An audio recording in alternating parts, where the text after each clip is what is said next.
Good day and welcome to the movement once again. Today we're joined by COPE leader and struggle veteran, and that Mosiuoa Lekota.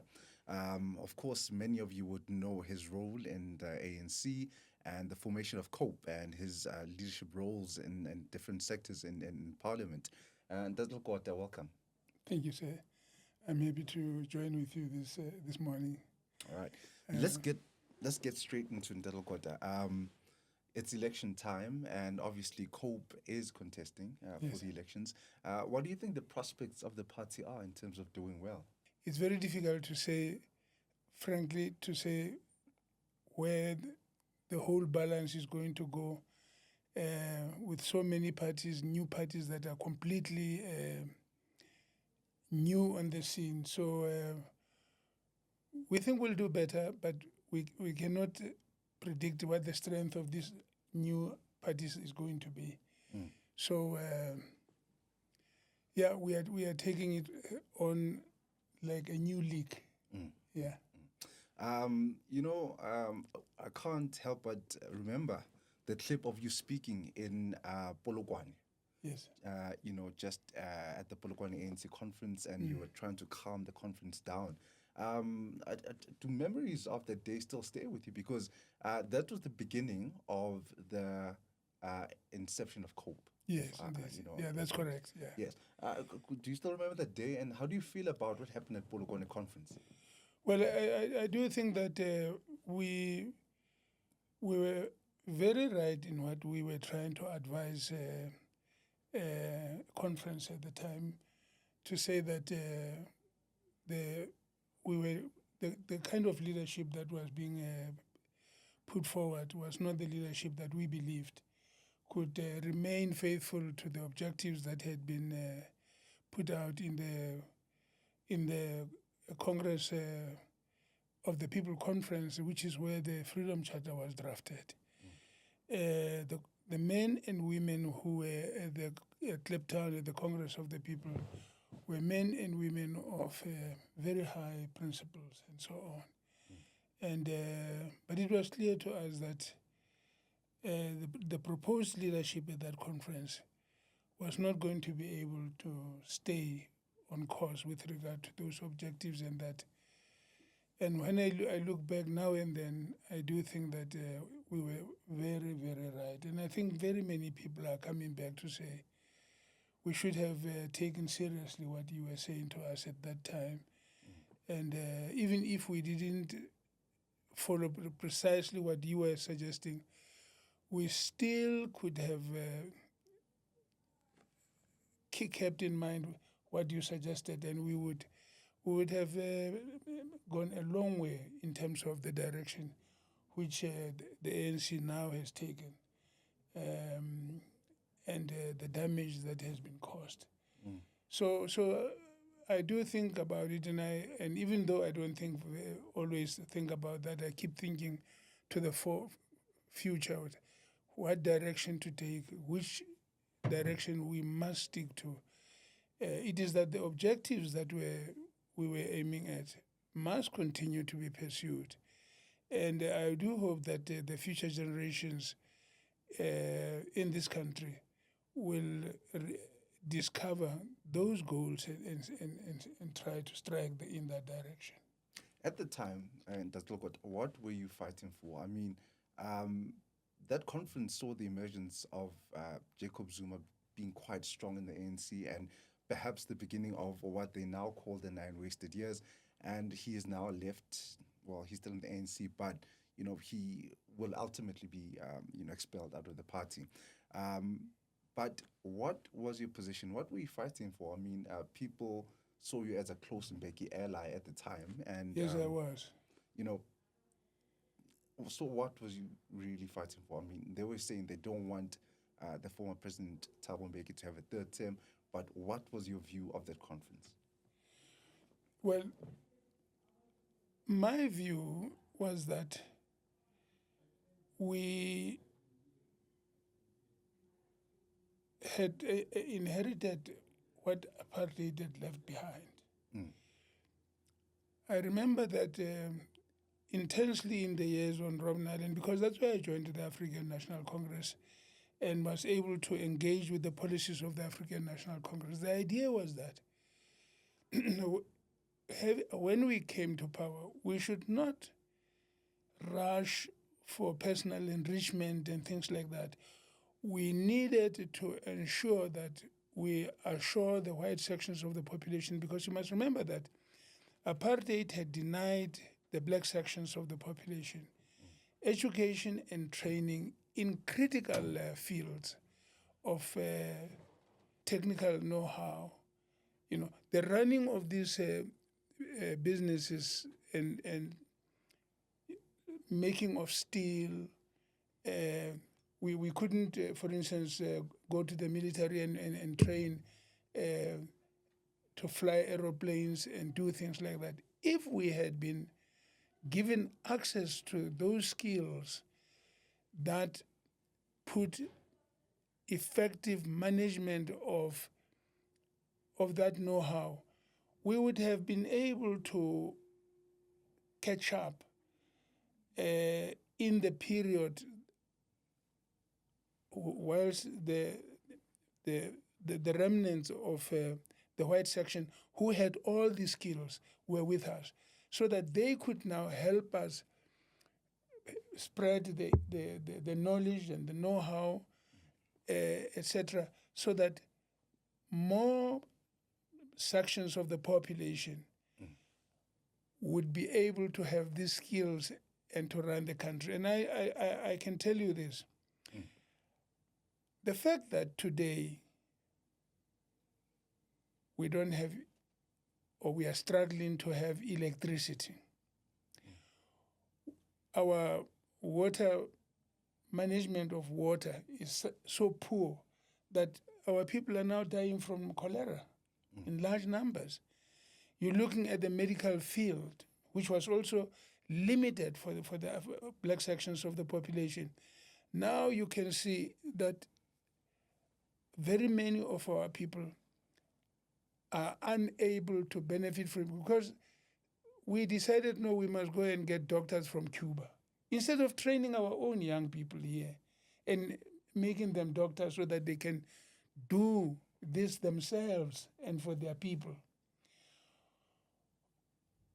You look at you look at ESCOM, look at iron and steel, which we produced here in the Val and all of that, Sasol with all the petrol and the diesel, all these skills, we had them in the country. Had we prioritized training in those various fields like that, you can imagine how much of the youth of our country would have been now today able to do all building of roads, just building of roads. But are you now saying that, Lekota, that, as you are saying right now, that, you know, if Thabo Mbeki had emerged at the particular conference that I'm referring to, things would be different today?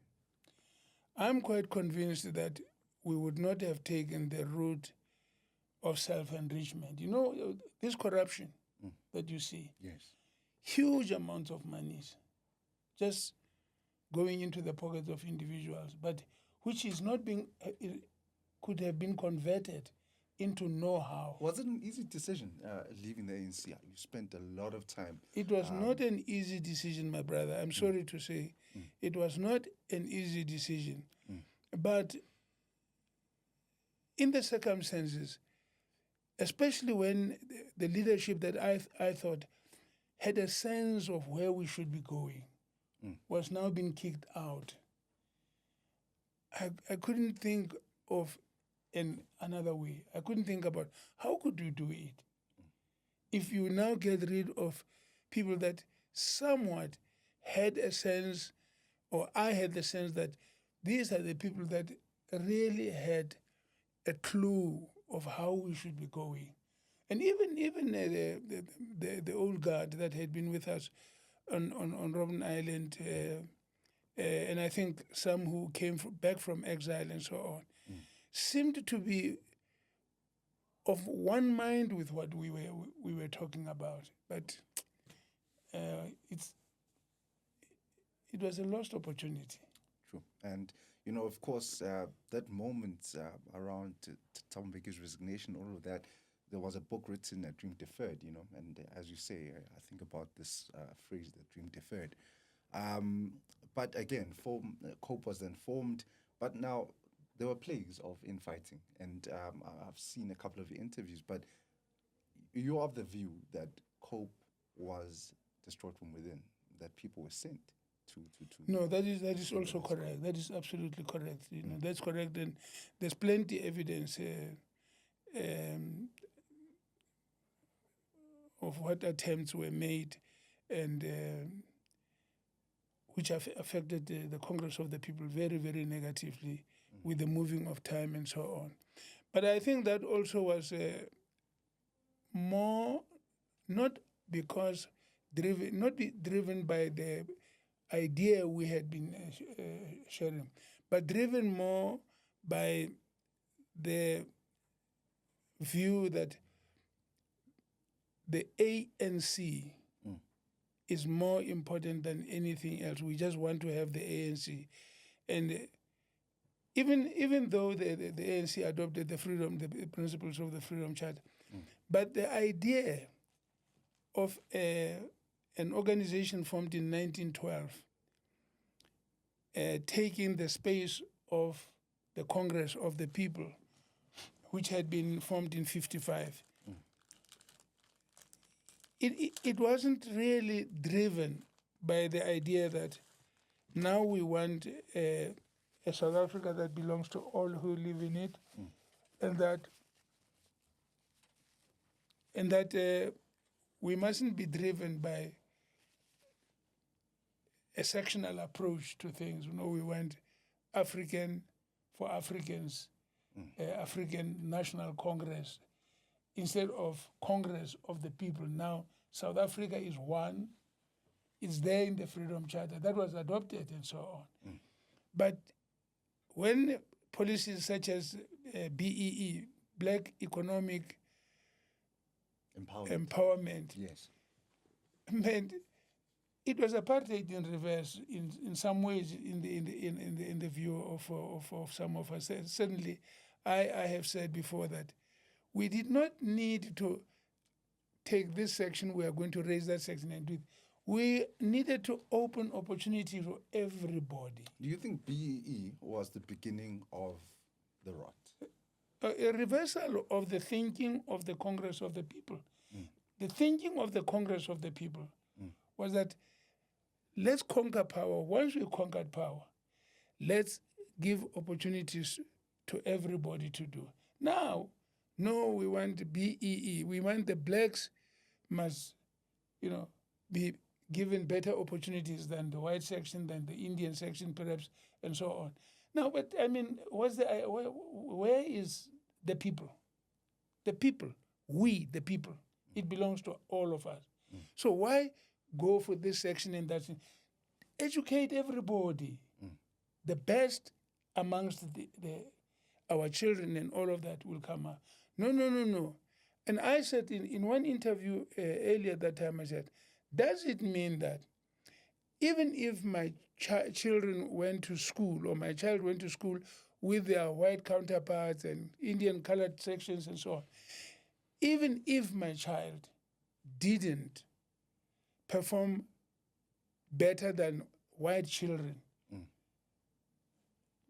because he is black, he would have the first chance at a job that's available, even though there were better ones from the other sections. I said, no, I don't think that is how we should be approaching it. If we really hold the view that South Africa belongs to all who live in it, black and white, we would take the best of the lot and do that. Because even if you didn't have something called BEE, another apartheid in reverse, if you didn't do that, you would still get the best out of every community, and we would shoot up as a country. So at the formation of COPE, Dr. Lekota, Was it your brainchild? Did a couple of you, There was quite a gather? number of us. No, I was not the only one. I didn't. I must honestly say I was not the only one. That's why so many people came with us. Is it? Yes, no, it was not my own. I was not the only one. There were quite a number of people who believed and held the view that I held. And was former President Mbeki one of them? Oh yes, certainly he was. Mm-hmm. First of all, I sometimes have to say this. On Robben Island, we had more than just the ANC, the PAC, Black Consciousness. We had quite a number of other organizations. Very many people don't know that, because most of those organizations had been banned, and so we had a lot of debates on Robben Island. I remember that when we got there, for instance, the guys I came with were from Black Consciousness movement, and there was a debate, and a very intense debate inside the country here, when we formed the Black Consciousness organizations, whether Black Consciousness is anti-white or not. That was a very serious debate. And one of the people that led in this debate was the late Steve Biko, Yes. who said, no, Black Consciousness is not anti-whiteism.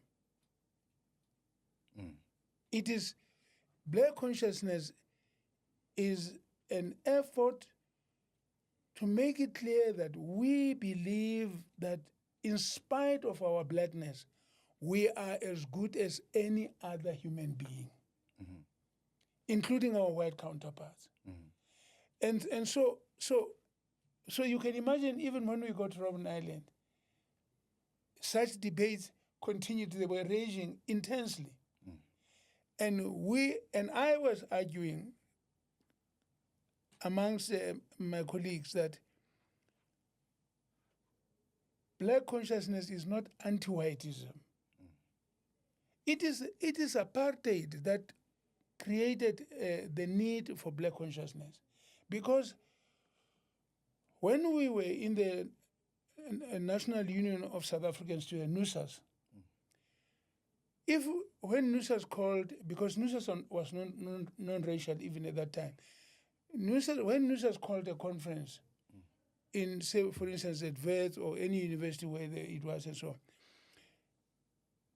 Black students were not allowed to enjoy in the same facilities as their white counterparts. We couldn't sleep in the same residence of that university. We would have to go and sleep in the township, in the schools. And then the white delegates of other universities, they sleep in the white campus. And it was quite humiliating.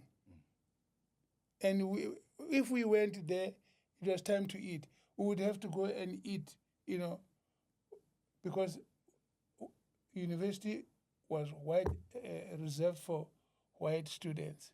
That we must go and eat at some college somewhere outside or some place somewhere. And so Steve's attitude was, Steve and other senior students were said, look, we can't have a normal society a normal organization in an abnormal society. So maybe we should form our own organization by ourselves as the Black students to demonstrate that we Black South Africans are able to do things by ourselves as well. We don't need the white people to be able to do what needs to be done and so on. So that was the attitude. But we always held to the view that when things could be normalized, we would go and live a normal life as South Africans, pure and simple. Guys, click, like, share. We're still sitting with Mosiuoa Lekota on the movement. Now, Lekota, I would like to know. You've been in the ANC for quite some time, and now Jacob Zuma seems to be kind of a controversial figure in this country. I would like to know your relations with him in the past when you were probably young activists in the ANC, and what you think about him being such a controversial figure, in South African politics today. Many people say he was a good comrade in the past. No one ever saw him leaving the ANC today. What really happened? How do you know this man? Well, look, let me say that when I got to when we got on Robben Island, as we were going to the island, Zuma was coming out of the island, so we didn't meet with him. We didn't stay with him on Robben Island. He came out but the older people that we found there and so on, and some who came back later, such as the late Harry Gwala, who came back to do a life sentence, were able to tell us about the other comrades. Even Comrade Mandela, we were not staying with them at the beginning when we got there. So we just heard about Zuma this, Zuma that, and so on and things. So I can't talk authoritatively about him. By the time we came out, he had left and gone to exile. So again, I was not able to be with him. It was when they came, the comrades, when we were unbanned, and then they came back and all of that, that I first met him. I was in KZN. I had been elected or directed to lead KZN when we were now regrouping, because the ANC now was unbanned and we were setting up the structures. And I was leading what was called Southern Natal, that was Durban in the south, like that. And I worked there with Dr. MG, Diliza MG, you may know Diliza MG, and other people, Jeff Khadebe, and so on. And then, but when ultimately we came to conference of KZN, Zuma and them had come back and so on. Zuma was elected to lead NAT in KZN, and with some other comrades and so on. But I was then moved back to headquarters here in Johannesburg, and then I was sent to the Free State, and I became the first premier of the Free State as a result. So I never really spent too much time with him like that. But so you asked me about what kind of person is I can't talk very authoritatively about him. But you were not in support of him at Polokwane? No, I was not. I was in support of Comrade Thabo Mbeki, yes, yeah. No, look, he was of the school that was with these other things, and then we were holding a different view on the other, and so that was it. And now he's got this MK party, and you know the MK. You probably know the real MK when it was an armed wing, yeah. Right? Now the current debate is he should not be, exploiting the legacy of the MK. You may have left the ANC, but you can't ignore the fact you spent a great deal of time there. You're part of a historic figure. When people mention ANC veterans, your name would probably pop up. How do you feel about the MK party? Well, look, I don't know much about it, but what is its policies? Mm-hmm. I hold the view that the African National Congress, you must remember that when the African National Congress was formed, was in 1912. And in 1955, the Congress of the People was 5 formations. It was the ANC, the Colored People's Congress, the Indian Congress, South African Indian Congress, the the white section that was anti-apartheid, and the SACTU, the South African Congress of Trade Unions. Now, these congresses came together at Kliptown here in 1955, and they formed themselves, well, they called themselves the Congress of the People. We didn't coin this. They coined this in 1955. They are the ones who wrote the Freedom Charter. They declared that when freedom shall come, South Africa belongs to all who live in it. It's in the Freedom Charter. They wrote that. And it belongs to all who live in it. And therefore, they call themselves the people. The people. They talked about themselves as the people. Congress of the People. Now, since that point onwards, it was the vision that the Congress of the People gave to us. One would have understood that moving on,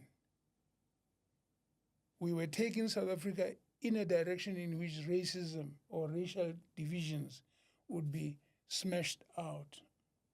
And then we would be the people of South Africa. And I think in the Freedom Charter, in the constitutional, in our constitution, it says that as well. No? Well, I guess not many people know that white people were present at They this were there. discussion. There were 5 congresses. People like Helen Josephs,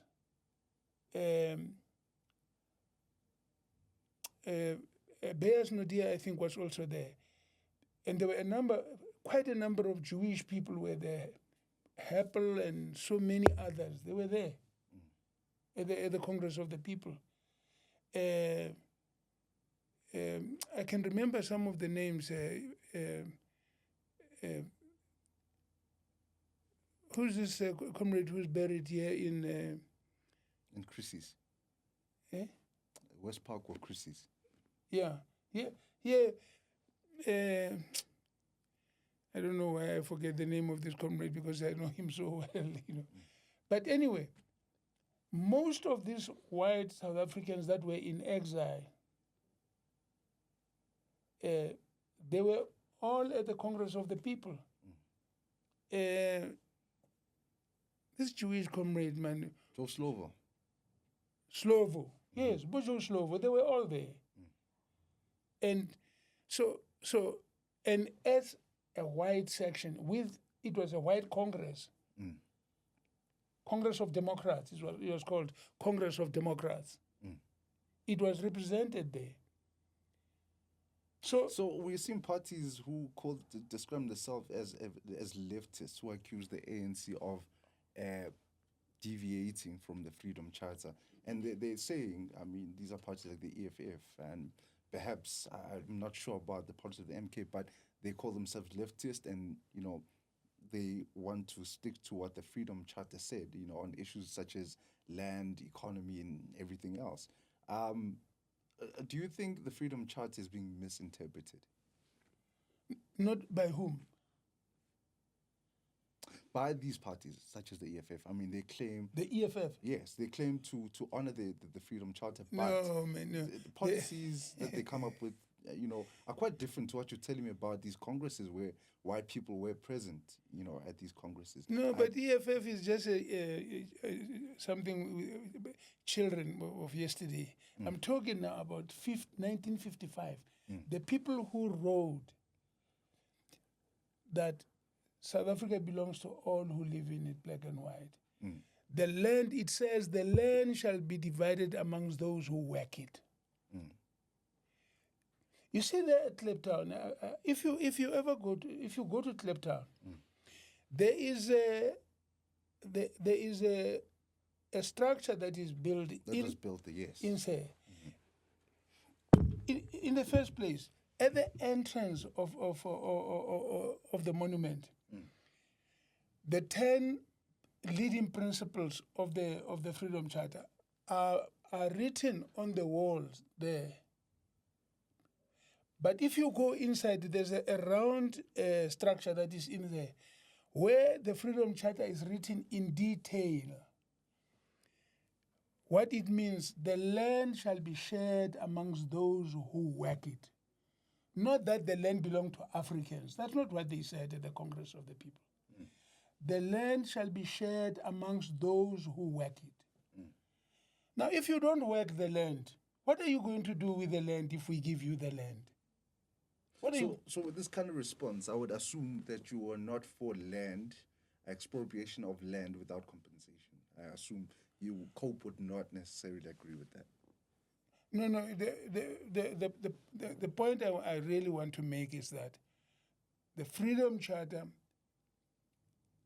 said that the land shall be shared amongst those who work it. If you want to have a piece of land, you want to work it, you want to do something with it, then the land can, but not because not Mosiuoa Lekota, therefore I must be given land. Even if I don't know, what am I going to do with it?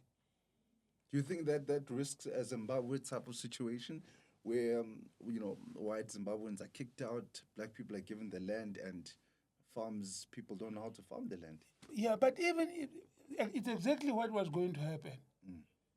It's just going to happen like that. If you are going to say, no, because you are black, have this land, what are you going to do with it? No, I'll sell it to some other guy who can use it. No, you couldn't do something like that. The land shall be shared amongst those who work it. Meant that if you wanted to, say you are trained in agriculture and you want to have land, and then you could have some land. You were free to obtain land and do that. Government had to ensure that there's a policy in which access to land is for everybody. Go to all the countries of the world. Just because they were born in those countries, you don't say, no, now because you are born in this country, you must be given this piece of land. People obtain land in the countries in which they are born and so on. The ones who want to build, say, structure like this so that they can run business, they can get access to that land in terms of the law of that country, and then they can build this, and then they can have studios like this, like that. You must have a purpose. There must be a purpose why you are given land, why you must have the land. Not because umalema. So what? So, on to a more lighter note, do you play golf? No, well, I play soccer. You play soccer? Yeah. Well, I don't know, on your extra time, do you ever meet some of your comrades in the ANC, old comrades, and do you ever have discussions about, hey, this is scary, what's happening to the party, this is Mandela's party, Tambo's party. Yeah. Do you ever have such discussions with them? No, of course, yeah, definitely. I've got lots of friends there. Yeah, we meet. And what do they say to you? Well, very many. I must say, very many of the people that I'm associated with and so on, they have their own criticisms, but I can't mention names of people here. Now, there are many who say, but that is really nonsense, that what the ANC is doing there is nonsense. This one day is that and so on. Others, of course, will still say, no, I think that is better to do and so on and things. And even in this, BEE thing, very many of us, you see how people were given money, essentially just given property and all of that. But why this kind of rewarding individuals like this? Look at these people who are in Mpumalanga, some of the leaders of the ANC, they just taking land for themselves or developing schemes in which they can share land among themselves and so on. So, COPE still exists. Yeah. Thankfully, the reactions within didn't completely break it apart, because here you are, here's Ntate Tomo forgetting with you. What's the future looking like for COPE? What do you think the future holds for COPE? Some people are saying, hey, but how number ending? COPE is dead. No, it's Balwana we have the Freedom Charter. The ANC's got the Freedom Charter. We will never abandon the Freedom Charter. The reason we left the ANC was, among other things, that because we felt the ANC was not really being loyal to the Freedom Charter. You come here with BEE, I've just told you about that. Now, but that is apartheid in reverse. Why do you want to say, no, you are black, now your children must get better education than somebody else? Or you are black and therefore your child must get a job ahead of Joe Schlover's children, whatever. Why should that be so? No, we don't agree with that theme. We think that please give the children of our country equal opportunity, which is what we have been fighting for. Allow them, if they want to be doctors, let them go into universities and be doctors and what. Not this, look now how much money that's supposed to go to support the children to study in universities and so on. It's being stolen by the leadership of the ANC. They themselves are exposing the evidence. Why are they not making education, make the money available for the children to go into universities and all kinds of... Why not open voluntary military training? Because in the military, you can train the young people. They want to be doctors. They want to fly aeroplanes. They want to build cars. They want to build roads. Please give them all the opportunities for education and training in all the fields and so on, black and white. You know, I've got no doubt, Lekota, that COPE has potential to do well.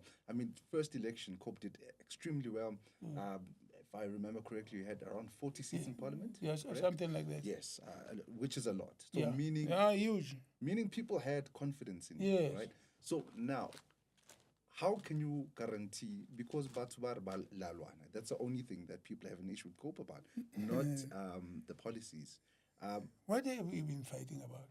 There was a clip, more known as in the, I think it was the East End, No, you are talking about this recent. Look, when I was ill recently, and I had prostate cancer. Okay. Now, there were at least 2-3 people that really felt that I should be removed from the leadership because I'm going to die anytime. Now, not one doctor ever said to me, I'm going to die. The doctors were busy looking after me. But I was not well. Now there were comrades who thought I must be removed and so on. Then the comrades said, no. But the Constitution prescribes that a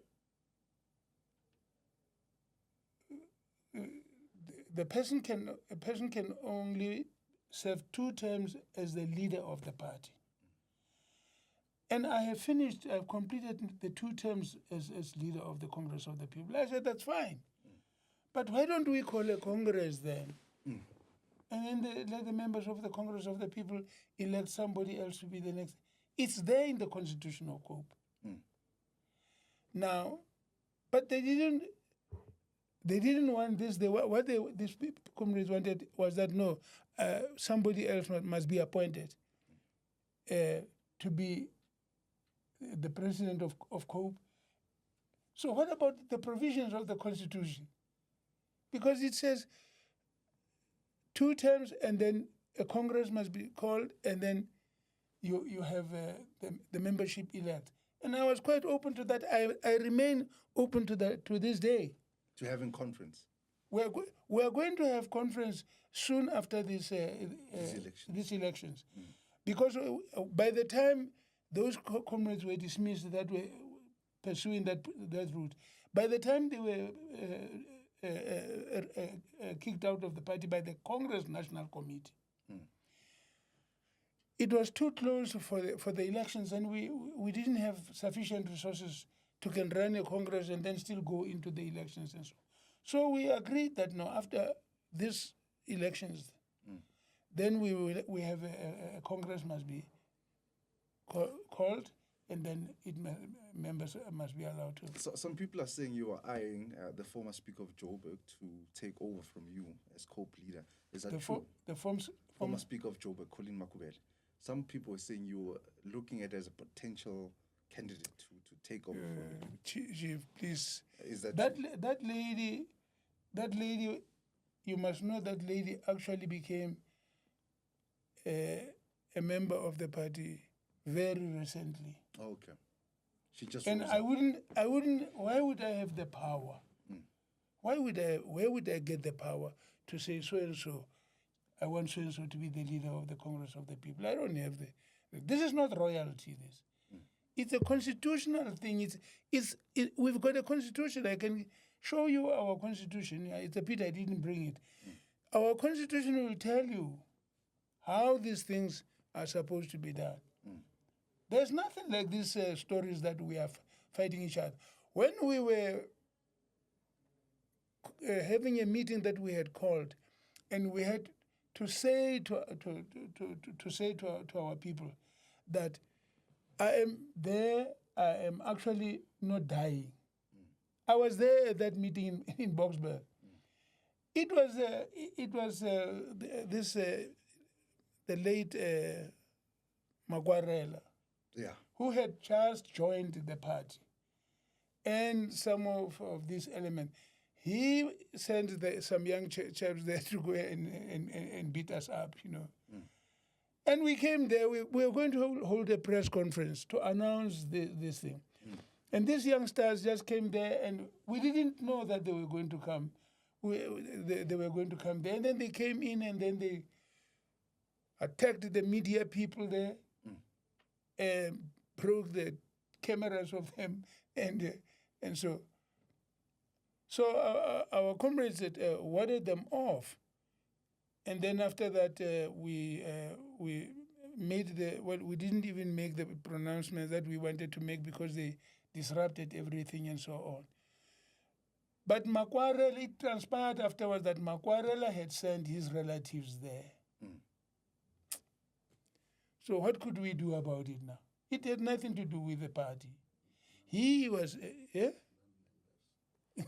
youngsters. Oh, they were not members at all? Yeah, hardly members, man. Youngsters, his relatives. Yeah, his relatives he sent there. But you see, he was, there were some comrades there like Madisha, Hleko was not there. Madisha, Hleko was part of Hleko, Madisha, Bloom, were kind of in that kind of circle and so on. But they were not there. I haven't picked up evidence that they were the ones who sent those kids there. The person that we were told was sent there was Makwarela. With what intention, though? Hey, he's no longer there now. I can't talk for him. You can't ask the and since I was not there, I didn't know. That's true. Well, But as you say this, the story is starting to make sense. But I guess now we need to piece together, facts about the Bloom leaving the party, Madisha, being expelled from the party. What were the issues around those two, including Hleko? No, the thing, the whole thing about this is that Comrade Bloom and Comrade Hleko, they seem to be supporting Madisha because Madisha had gone and to the comrades in the East End, and he had signed a document saying that now I am so ill that the Congress Executive Committee had authorized him to sign that he must now take over the organization, which was a lie. Take over the organization and then he must do this. The situation that arose as a result of that thing that Madisha had done and so on was that the comrades of the Ekurhuleni, actually, they when I was recovering, they came and showed me the document which he had signed that he was entitled. I had authorized him to do this kind of thing, and I said, no, I've never done something like this. I had to sign. There's an existing signed document. What do you call it? Affidavit, which I signed that this thing that Madisha had signed for, that it was false, because I was never in a meeting in which it was decided that he must come and take the organization over, and they must go to the court to declare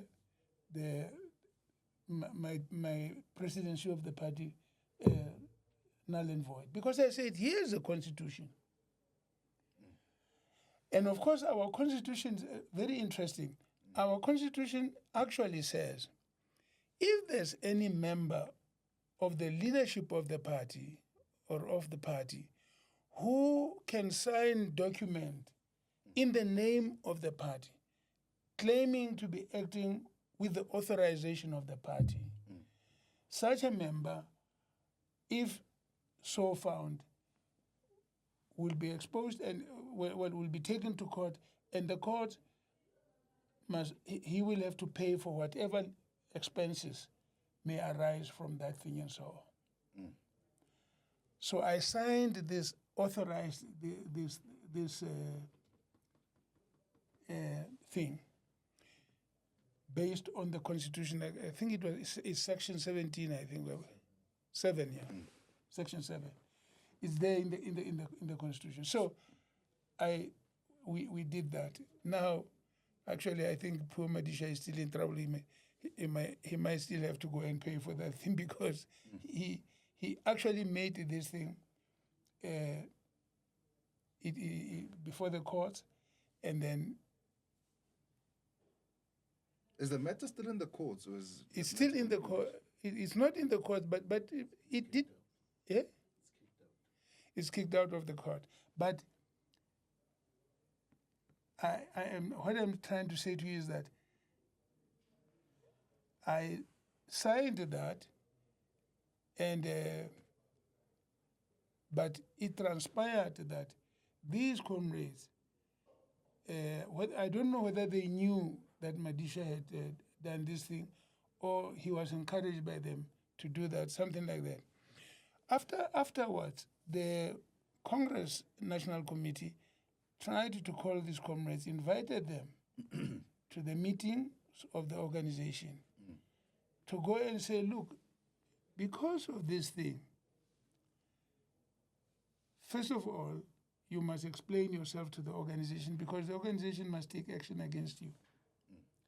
Secondly, we are going to take this matter to the courts, because the Congress of the People will not pay for this legal action that you have taken. You, in your personal capacities, will have to pay for this. These comrades were invited to come to a disciplinary hearing to deal with this matter. Now they refused to come to the disciplinary hearing.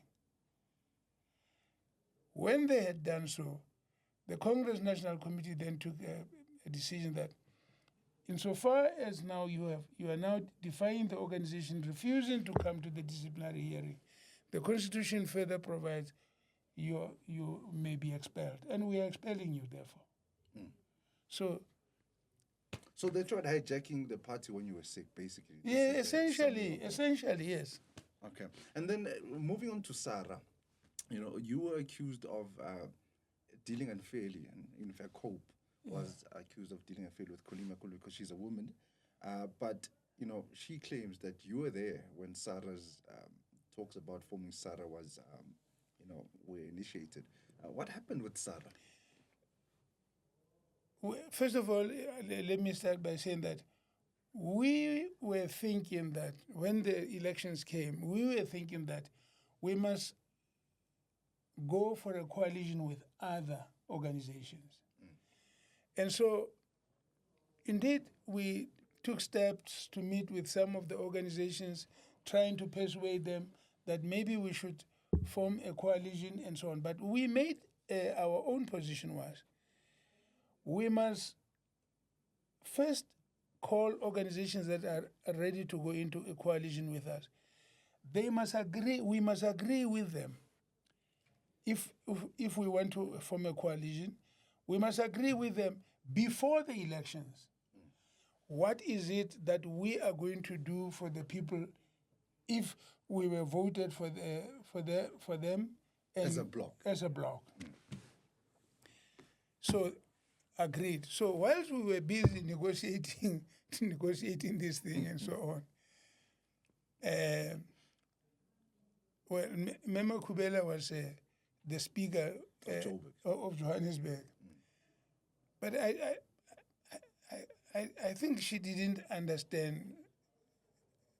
If you form a thing like that, you must agree what you want to do, and you must get the mandate. Each one of the organizations must get mandate from each one of the representatives must get mandate from their organizations and come back to report, yes, our organizations have agreed, we are going to form a coalition. Yeah.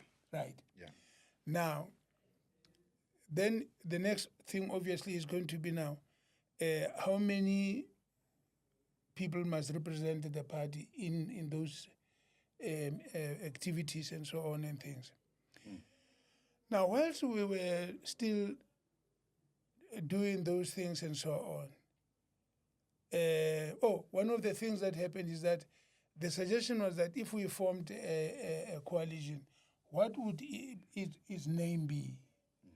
So there were a number of names were put forward, and I must say that we looked at that, and it was agreed that we must go and sell 3 names. One of the names I remember was the South African Rainbow Alliance. I can't remember these other names, but they are there on record. We've got them. So anyway, we had to go and sell those names and so on. And whilst we were busy with that activity,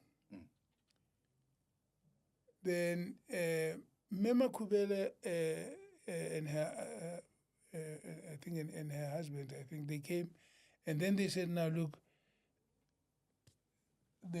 this SARA, South African Rainbow Alliance, is what is receiving favor and so on. But a number of the other organizations had not yet done this and so on. So we said, okay, we'll go back and sell these things and so on. And then very quickly, we came to the next meeting, but not all the organizations were there. And then, of course, this guy of the PAC, what is his name now? Yeah. What is his name?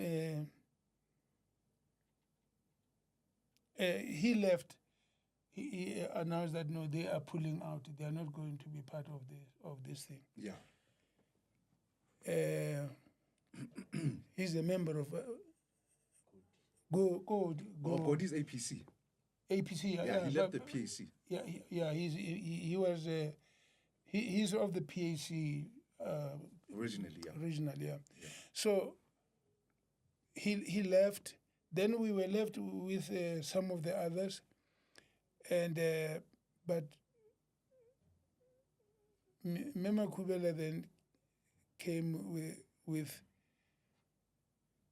the idea that she will be the president. But now, I mean, of an alliance. Of an alliance. Sarah, which was called Sarah. But this name, we are still trying to market that name among these other organs. But now she's already gone. She now appointing herself as Sarah and so on. And I remember one of the guys, man, I forget what his name was. It's not Mujapilu, but it's another one. He then asked her, but this name Sarah now, when was it decided upon? No, we discussed this and then and whatnot. So he said, no. We still had to go and sell it to the different other parties and so on. No, but she was rather firm about this thing and so on.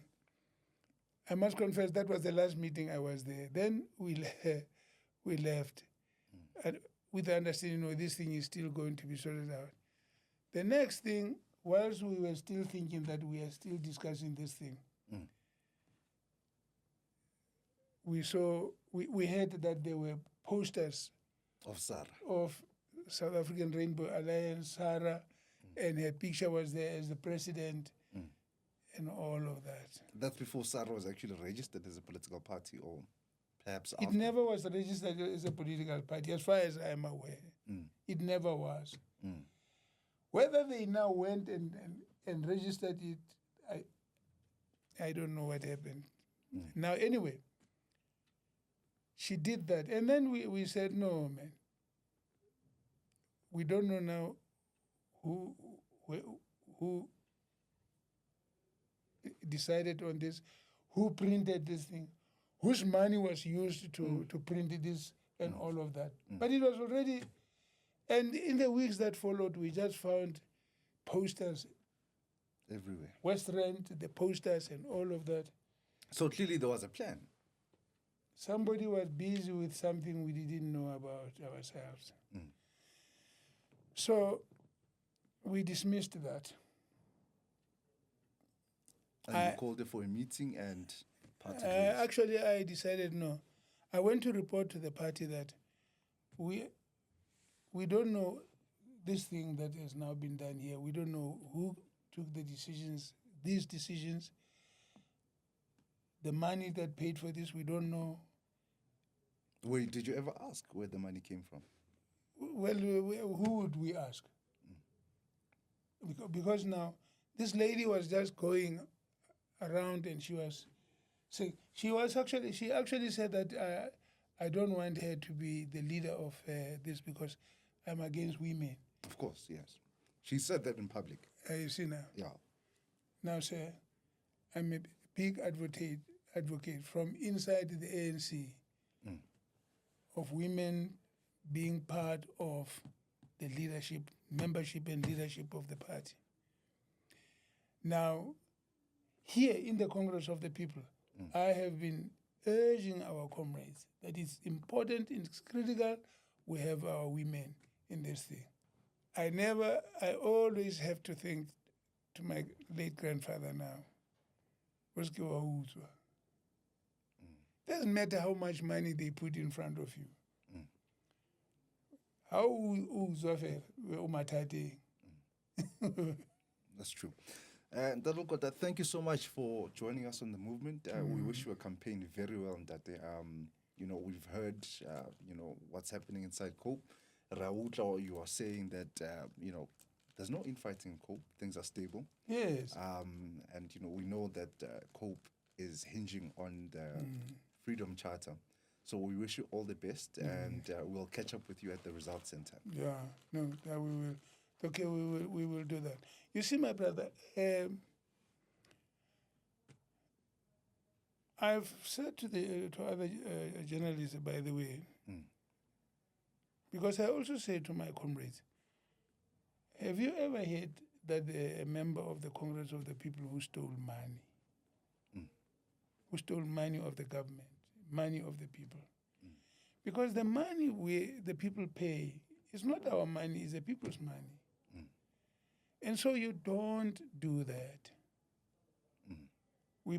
When we are sworn in to be members, we take oath and we are not compelled. You must, when you take that oath, and so many people who are watching you, even the guy who's going to be your bodyguard is watching you if you say, no, I'm still in this money and so on. How many of them have been watching you taking the oath?